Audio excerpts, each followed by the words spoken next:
ប្រិយមិត្តឥឡូវនេះនៅក្នុងគេហដ្ឋានញោមរបស់មហាសវណ្ណគឺថាមានការជួបជុំក្មួយទូចតែសិតតែជាអាចារ្យឥឡូវនេះគឺថាពិធីប្រឡងសូត្រធម៌ដើម្បីយកប្រាក់ក្នុងមួយមេគឺ1000រៀលណាប៉ុន្តែឥឡូវនេះ1000រៀលហើយឥឡូវនេះសូមចាប់ផ្ដើមអាចារ្យទី1មុនគេគឺថា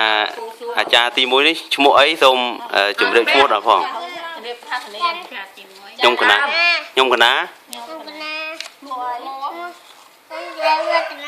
ច័ន្ទស្រីវឌ្ឍនា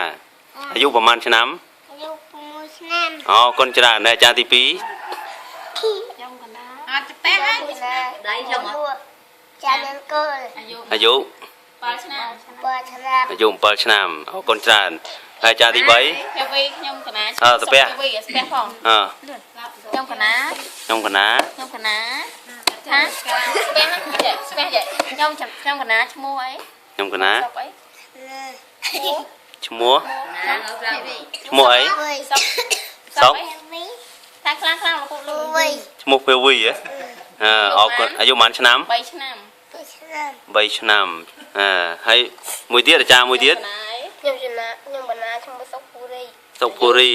អាយុ14ឆ្នាំអាយុ14ឆ្នាំអាយុ9ឆ្នាំឥឡូវនេះអាចារ្យទាំង4សូមចាប់ដើមសូត្រធម៌តែម្ដង1 2 3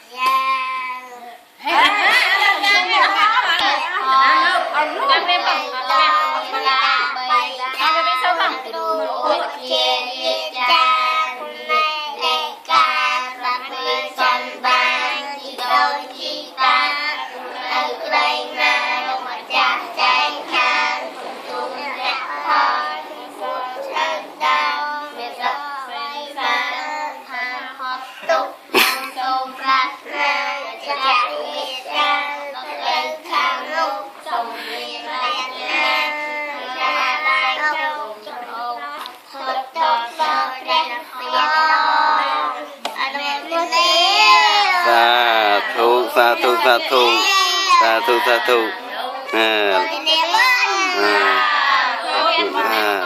ពុរីអនុមោទនាសាធុឥឡូវនេះ